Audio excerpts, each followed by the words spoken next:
Hello, everyone. My name is Jim Apodaca. I'm an OKR coach and agile thought leader. I'm also the president and founder of Apodaca Consulting. At Apodaca Consulting, we work with our clients to get to market faster and achieve measurable outcomes using a powerful combination of objectives and key results, Scrum, and AI. On average, our clients accelerate go to market by up to 50%, achieve 2 to 3x in annual recurring revenue, and an increase in efficiency by up to 40%. I'm also your host of The Execution Gap, a podcast that explores why business strategy fails and how the top 10% of leaders close that gap.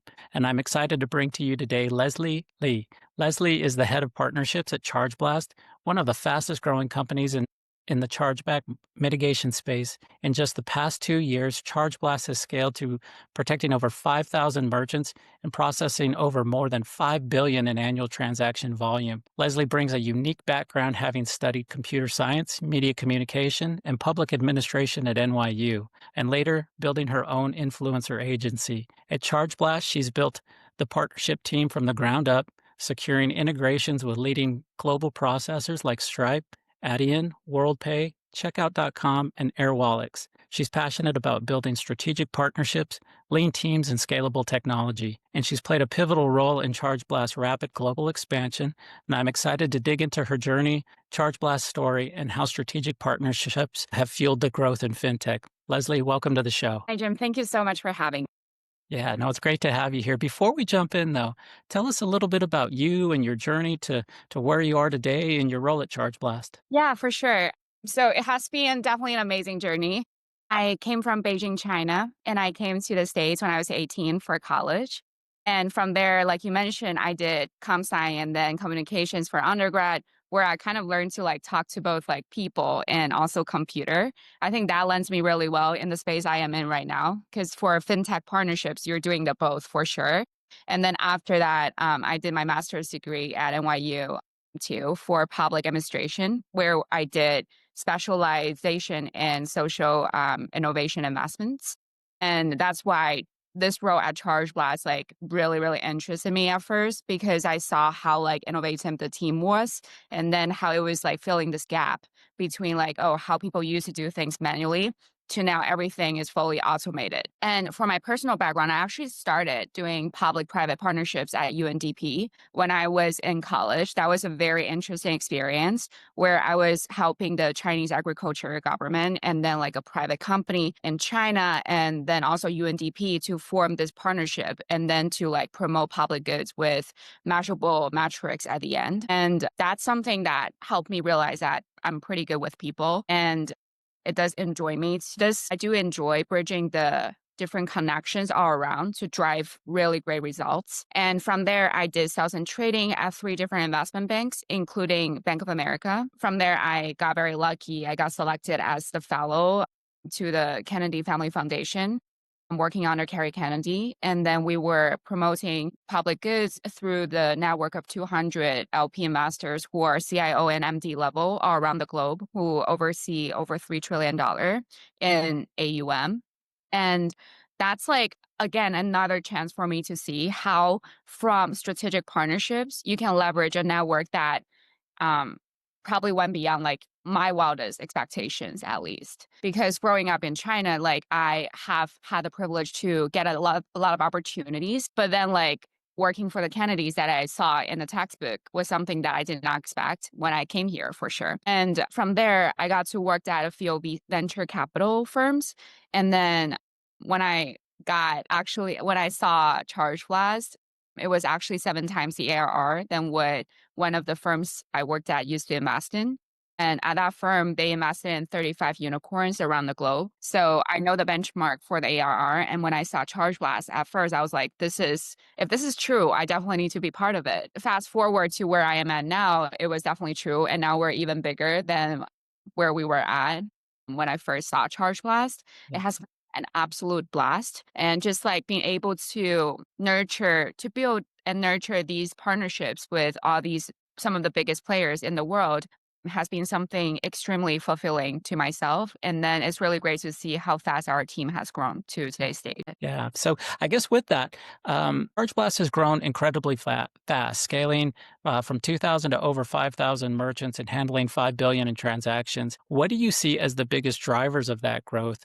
And what role did partnerships play in making it possible? Yeah, so I would say, like, this is something I didn't realize when I was working at a really big firm like Bank of America, where you have some of the smartest people in the world, right? And working in one of the biggest corporations of the world too.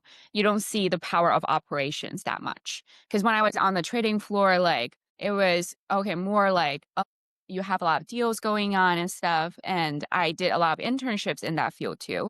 But now at Chargeblast, I saw the power of operations where our CEO Tao is an amazing operator. And then has his way to find out like different methods to make sure that we really lower our operational cost and deliver that results for our merchants too. Because a lot of merchants they come to Chargeblast because they want to handle everything automatically so their staff could be reallocated to higher ROI functions. So I think operations is the huge part when it comes to scaling. And when it comes to partnerships, I see it as largely beneficial once you have a great product. Because from my perspective, I cannot do partnerships without a great product. So working at Chargeblast, having our product being so innovative and very efficient makes my life so much easier. And I see partnerships like a very effective lever that you can use to really be able to leverage bigger value. So, for example, for my processing partners who are based in, like, say, Amsterdam, right?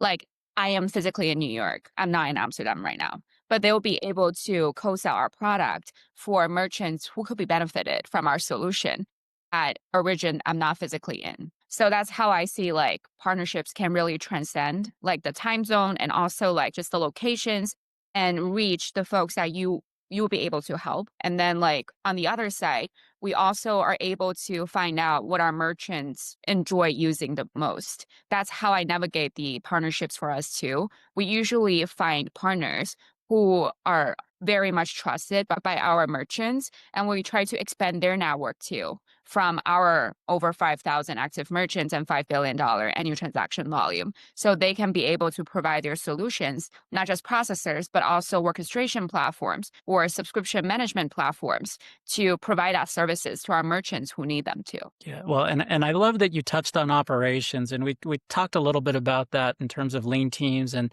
so forth when we spoke previously. But operations is, it's kind of at my heart. I mean, I come from an operations background, and without a well operating machine in the background, it does make it hard to to really manage those partnerships and to manage your customers. And so I think the operations side of the house is often the those unsung heroes that we don't hear about. So I love that you reference operations. Yeah.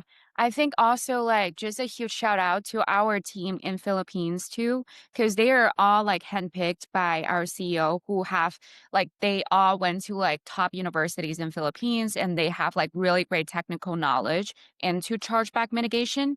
They're the ones who empower our entire system to have 24/7 white glove services. So like this is kind of very unprecedented in the industry too, because people who have chargeback problems have anxiety on it, right? Because these are actual merchants who some of them they depend their life on their living, which is powered by the payment processing and chargeback score is like their risk score. And our team who work like on the 24/7 shift are able to provide that solutions to them is like part of like I think speaks volume on our operations side too that we're able to find the right folks at a really just like a really great structure and then everyone will be able to contribute to our overall success. Yeah, no, absolutely, absolutely. And so I'm curious though, you've built deep integrations with some of the biggest names in payments. Mention them: Stripe, Adyen, Checkout.com, Airwallex.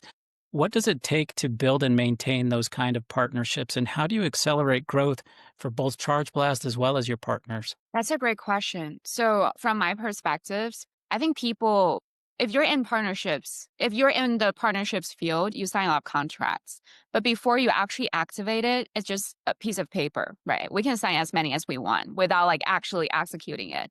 So, what I see is so important is actually the activation part because previously, like when you get I think the step zero is actually pretty fundamental because all the partnerships people, you will go to conferences, right? You will meet people and then you will find those big names at those conferences. Either they have like a booth where you'll find them like in those like one-on-one meeting opportunities at the conferences. However, like how do you go from there? I think the number one is actually you find a mutual value that you can both send to each other.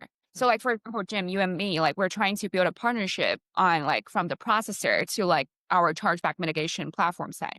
The value from us is very straightforward. Like we don't to do the processing for those $5 billion annual transaction volume, but we're very well trusted by our customers, our clients, our merchants who process that much volume. So they will always come to us for advice on how do they diversify their processors. So therefore, Jim, I actually have something for you. That's like your direct clients who might be enterprise level, say like they process over $100 million for their annual transaction volume, just like a warm lead that I can just send it to you after I have the knowledge and the reassurance that first, you are a legitimate processor, right? Second, everything is automated through the integration. So I made the process very easy for you to say yes by finding that mutual value. That's number one.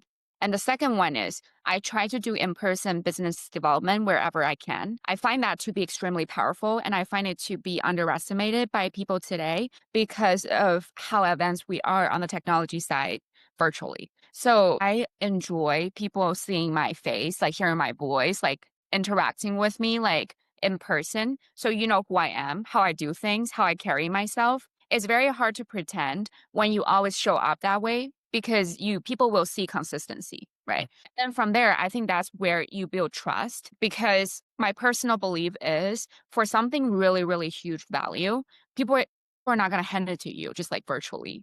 You have to like make sure that they see who you are. You got to meet them, you show up, you make the active efforts for that. And besides that, you have to make sure that you deliver what you promised every time. So that's how you gradually build trust. I don't think there's a shortcut. And then from there, I think the number three is actually the huge difference between partnerships and sales. So I do a lot of sales stuff too for our enterprise merchants and our resellers. But for partnership stuff, it's not about, it looks at longer term value. Because I have a portfolio going on. So I have the patience, I have the time to actually nurture it like a plant. So I'm not counting on, oh, Jim, you have to like give me something of value. I'm trying to close you immediately. That was never the plan for partnerships. Partnerships is that you make sure that you're looking at the same direction and then you gradually build value together from there and then you succeed together. And that requires time to build trust. And then from there, you'll be able to get, it becomes an inbound situation, right?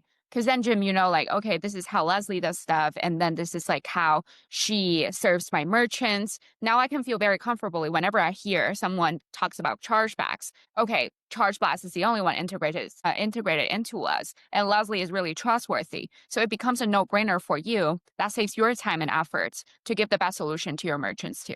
So that's how I see partnerships are built from. Yeah, well, and I love what you said there about the in-person piece of it all, you know? I mean, it's great that, that we can connect, like this over the internet and so forth, but I think, with COVID, it very much became this type of communication, where we're talking over the internet, but there's a part of me that really misses that in-person piece, especially with some of the clients and the teams that I work with. It's nice just to be able to sit in front of the whiteboard and see where it goes, and write it out. But that in-person piece also helps you, it helps establish your authenticity, and if you're, building that relationship with your client, breaking bread over dinner, or, grabbing a coffee, that just speaks volumes. And so I really love that you touched on that in-person piece. Yeah, for sure. Yeah. And so curious, with such rapid growth, scaling teams and operations becoming a challenge, from your perspective, what have been the biggest hurdles in managing the growth? And as a leader, how are you ensuring that teams stay focused and aligned? That's a really great question. Because for me, I have a team who work in different time zones. And then I think she told me something is that you have to hire fast. And that's something I did not realize the importance of it until I onboarded my biggest reseller, like the first like really big reseller of ours. And then at that time, I really experienced this growth pain in firsthand because they have a lot of volume, but then they were like significantly like they have quite significant volume for chargeback need. And then at that point, I'm like, I really need more people. And then at that point, I was like very overwhelmed and I was like, I wanted to make sure everything's like done perfectly for my merchants. And then there was like time that is like very late night work and then it just trying to like do all the stuff all at once. And that's how I realized it's impossible to be like everywhere all at once. That's why delegation is so important. And that's why having a team where the team members complement each other is so important too. So I think my way to navigate that for my team, where folks are based in different time zones and who handle different responsibilities in the partnerships team, is at first I think having the same culture is very, very important. Like my style, like everyone who has spoken to me probably can attest to this, is that I'm very direct and I try to be as transparent as I could wherever I can. And for my team, everybody knows this too. So like there could be moments that you can just tell me like, oh, Leslie, like I mess it up. This is not supposed to be this way. I'm sorry about that. But then next time we're going to do something different. And then you tell me the reason. That helps me to understand your thinking process, which is beyond valuable for me. Cause then I know how to manage the team better too. So I always appreciate when folks show their honesty to me rather than perfection. I think that's like a very important thing about maintaining the team. So like going back to like the culture piece. And the second part is actually I really enjoy using AI. So that's like a huge part that my team embraces a lot too. Like I try to identify the parts in my daily operations where it can be optimized by AI. And then I encourage my team members to adopt them too. And then that applies to other tools we use internally as well. For example, HubSpot. Like I personally like it way more than Salesforce because somehow I do like find myself automate that process way easier than Salesforce. And then, for example, we'll use like Notion, we'll use like different tracker on Slack, like just trying to find the tools that can help everyone stay aligned because I like everything written down. Like it doesn't need to be on a paper, it can be like on my screen. And I want that for my team members too. So everyone knows, okay, if this is something we find misalignment, where do we find the source of truth? So I always encourage my team members to have everything, like at least you have to have a proof to support your reasoning. And that's usually should be like written down no matter it's like in your email or like it should be tracked somewhere. And I think that's the second part that's super important for making sure everyone is aligned. And the third one is that I want to make sure the incentives make sense. I think that's a key part that's maybe again it's me, but like I do feel I want to make sure everyone who work with me they succeed. So I succeed with them. That's what partnerships are.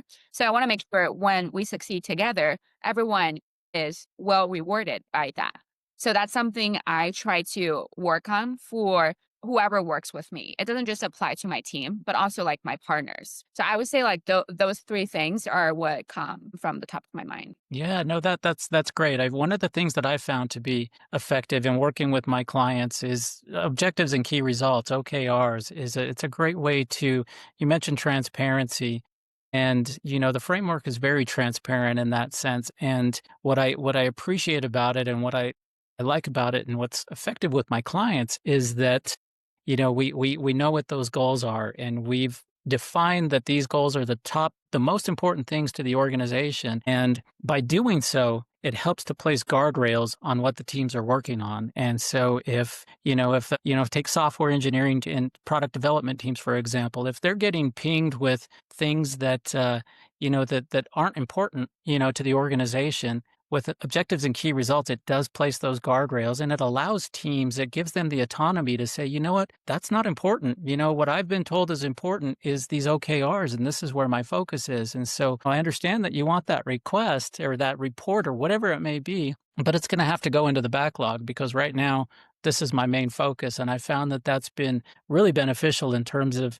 cross-functional collaboration and especially with distributed teams, it keeps everybody on the same page. And so I love using the framework with my clients, and it's very effective in that way. Awesome. Yeah, and so I'm curious, you mentioned that many merchants still manage chargebacks manually, sometimes with teams of up to 5 to 8 people. How does Chargeblast fully automate the approach and change the game for merchants, and how is Chargeblast positioning itself to lead the future, and where do you see the product evolving over the next couple of years? Yeah, that's a great question. So let's say like Jim, if you're a merchant of mine, right? And then before using Chargeblast, you now process a lot. And then it began to become like an issue for you that you see a lot of chargebacks that you and your team need to manage, which is the case for a lot of merchants who come to us. So what Chargeblast does is that first, we'll be able to do like the alert matching, the alert refunding, the subscription cancellation, the block list function, all for you in a seamless flow. And I'm going to explain to you what that means from a merchant's perspective. Sure. So, for example, let's say you sell shoes, right? And then you actually become someone who sell like a lot of shoes. And now, like when maybe in the holiday season, you start to see an increase in the chargebacks just because like the increase in the volume overall. And then when you manage the chargebacks, you need to go to the ocean of the transaction you have to find, oh, so that one got a chargeback. And then from there, you need to like do the refunding on your processor. And then you need to find out, oh, so it's actually, for example, Jack who did that. And then I need to make sure Jack is blocked because it seems like he has like a habit of charging back when the product's perfectly fine. And then like all these, it's going to take a lot of time. And imagine if you have thousands of chargebacks per month just because how big of a merchant you are. However, when you are using Chargeblast, what we do is that we do an integration first approach. That's how we run our partnerships. All of our partners, we integrate with them. What that means essentially is that right now you don't need to log into your Adyen, for example, you don't need to log into your Adyen dashboard anymore. It will just like all be managed through the Chargeblast dashboard when it comes to chargebacks because the flow is already integrated into your dashboard. And then from there, you will just like be able to manage everything on the Chargeblast dashboard without going the back and forth on all the open window on your screen. And then maybe your customer support team, say if you're processing like around over 100 mil, if you have like 3 folks who are like managing this for you, now they can actually be reallocated to higher ROI functions where this can be completely taken care of by technology. So that's how it is accomplished. Yeah, no, and I'm curious with that type of automation and those numbers that you speak of. I mean, how much time are you saving merchants? Do you have numbers on that in terms of the ROI for merchants not having to deal with that, especially from a manual perspective? Yeah, we did a case study with a marketplace merchant previously, and the result was actually really promising. We saved them around like 2,500 hours yearly and around 350K yearly too.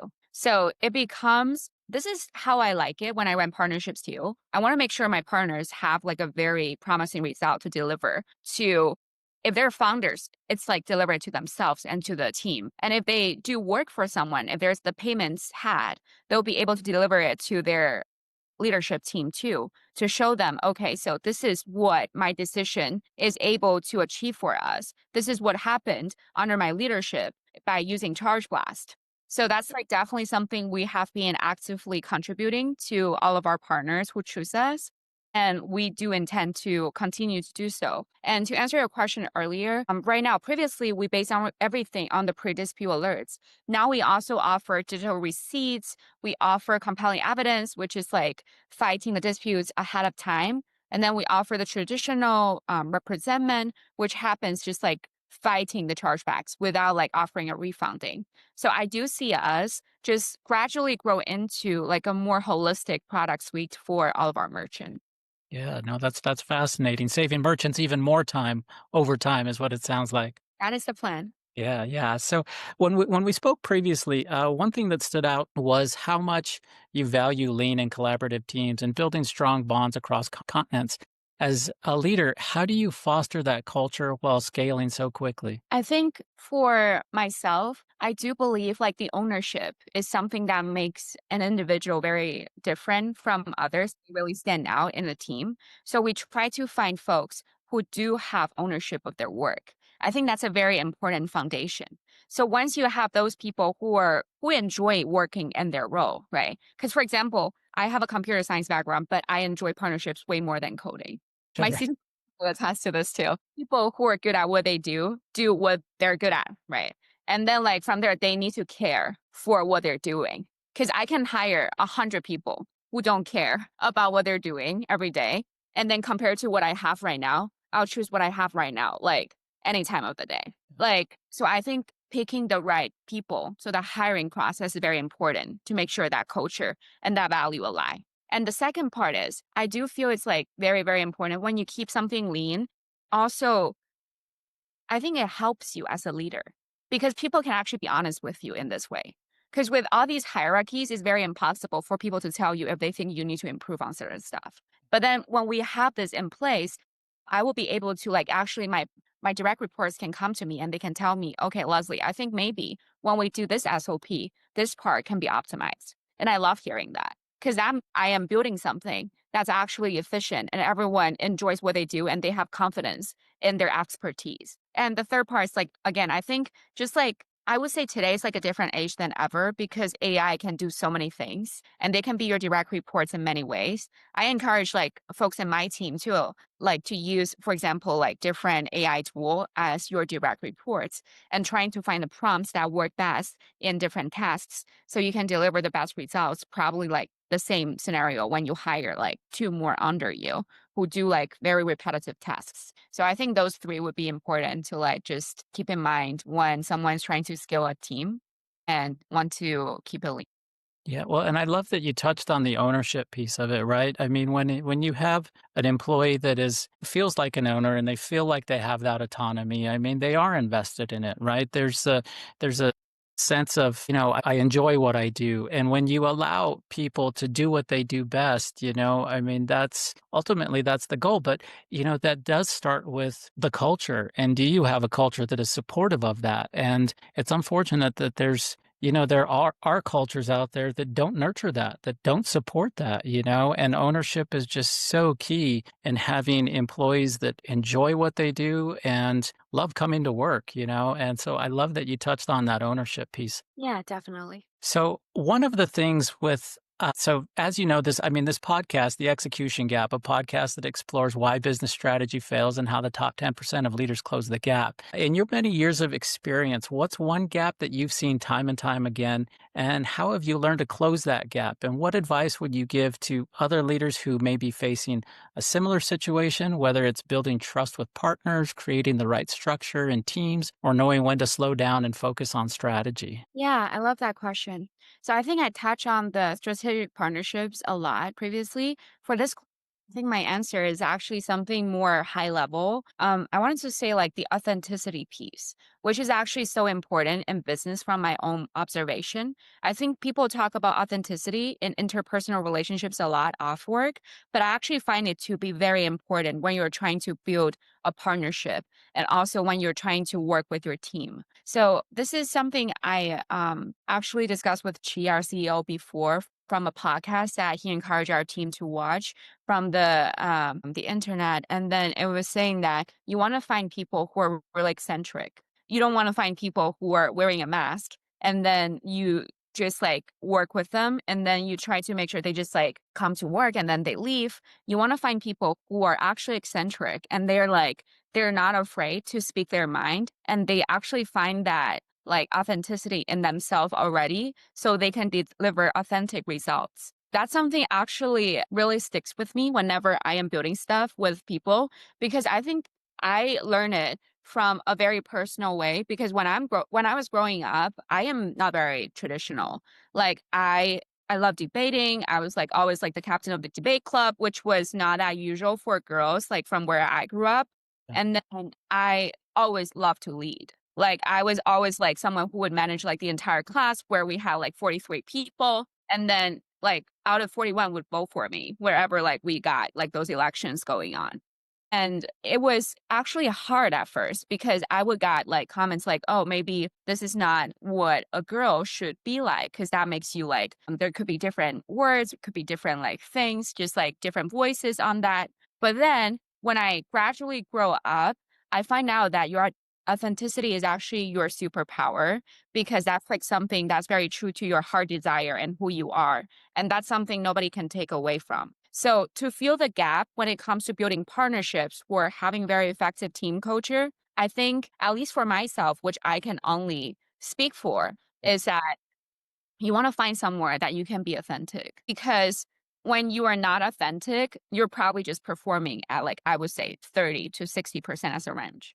When you perform 60, you're really lucky, right? That's still really high when you're not being yourself. However, when you're being yourself, I do feel the sky is the limit because you might be able to find your calling and then who you are and connect with people who recognize that in you. And I especially find it interesting from my experiences working with folks with decades of experiences, no matter their LP at an endowments, at a pension, or with folks who are C-suite level at major payment processors, is that the more people one has seen, the easier they can find if you're being authentic or honest or not. And when you're trying to build a partnership off the ground, your honesty is the only thing you have. You don't have anything else. You're building everything from there. So I Well, would say the gap is authenticity. and again, I love that authentic piece. It sounds like you've been coloring outside of the lines since for quite some time, and I love that. But I guess the thing that I found with being authentic is that you're really just being your true self, right? And when you're being your true self, that comes across, right? You're not trying to be somebody that you aren't. And I've found that in the work that I do is, when I embrace that true self and that authenticity, it's much easier to communicate with clients and just others out there. And I don't feel like I'm having to be someone I'm not. So I appreciate that response. I love that. Yeah. And one thing I would love to add is that, like, the way I see authenticity shines through is that when we are serving our merchants, we want to make sure we're delivering everything perfectly, right? Like, I am more like on those, I'm very type A. Like, I want to make sure everything is delivered perfectly. But then when we're building like human connections, authenticity is very important, where perfection is actually less than authenticity because people never bond over perfection because humans are not perfect. People only bond through authenticity. So I think that's the gap when you're trying to do strategic partnerships, just like from the ground where you build a foundation when everything is accurate on the technical point. Yeah, no, that's awesome. Love that. I guess just to kind of wrap it up. So when you're not busy being the head of partnerships at Chargeblast, what do you like to do in your free time? Yeah, I actually got my new puppy, Lucian, which I am super excited. He's like around me right now. And I love playing tennis with my friends. I also do horseback riding in my free time in Long Island. And I just overall, I love people. I think that's something very interesting about me is that I truly love people. And the time that I got to spend with my friends and my, like also my puppy is just something, it's very, very valuable to me. Yeah, no, that's awesome. That sounds great. So if I've really enjoyed our conversation. It's been an honor and a privilege to have you on the show, and I enjoyed our time together. Now, if people want to learn more about Charge Blast or you, what's the best way to get in touch with you? That's a great question. So I would encourage folks who are interested in Chargeblast, like come to our LinkedIn profile and also like my personal LinkedIn profile. If you're a merchant and or you are someone who could be a potential partner, you wanted to talk about business together, you can reach me directly at my email, which is leslie@chargeblast.com. That's awesome. That's awesome. Well, again, Leslie, I really enjoyed our time. Thank you so much. Looking forward to having this podcast go live. And yeah, no, it's great to have you on the show. Appreciate your time. Thank you so much, Jim. I really appreciate your thoughtful questions.